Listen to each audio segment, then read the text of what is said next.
Hey guys, I wanted to make a really long overdue video on this topic. This is actually for my girlfriend's dad, Roy. He asked me at one point what I would recommend for a beginning musician. I'm not sure if that was targeted at jazz or at music in general. And I thought long and hard about this, to be honest, to the point of almost analysis paralysis. I thought for a really long while that I would recommend major scales as a starting point. I think I've spent too long in that vein of kind of institutionalized type thinking. A few of these guys that kind of peeled away the idea, definitely specifically Joel Fram, who mentioned that, there was music before there was music theory.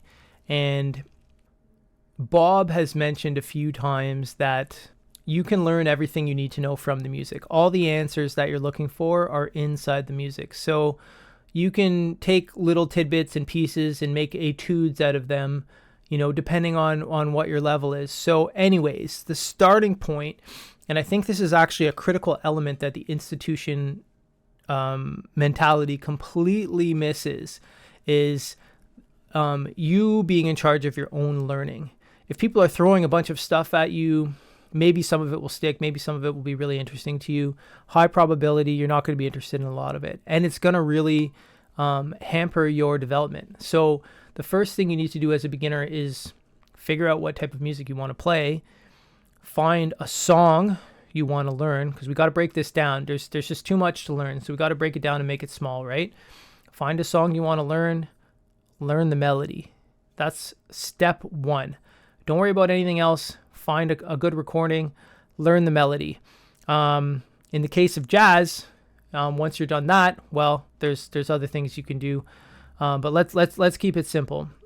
Find a song you like and you want to learn from a player that you want to emulate or you really admire, and learn that song by ear, going note by note if you have to. Hitting that rewind button as many times as you need to in order to get each note. And that is going to be the starting point. After you do that, you will be able to play one song.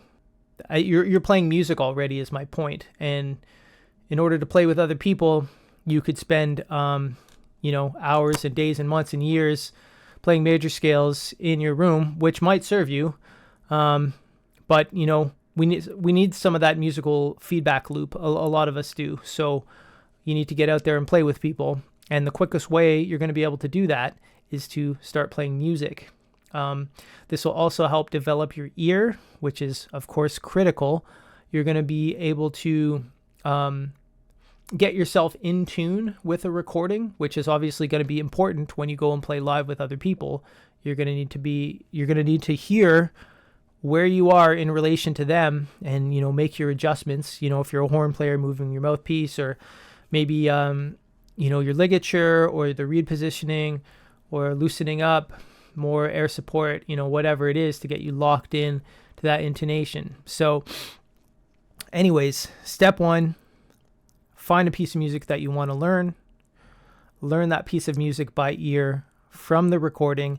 Take as long as you need, depending on your level, until it feels good to you, until you feel ready to put that thing down and move on to something else. We're missing the point. If you spend 6-7 months on the same song, okay, no problem. But if you're like going crazy after 3 months because you've been playing the same song over and over and over again, it's okay to move on and come back to the thing, because you're going to naturally develop and get better at this whole thing as you go. And along the way, this process is going to teach you everything. It's going to teach you technique. It's going to teach you theory. It's going to teach you vocabulary.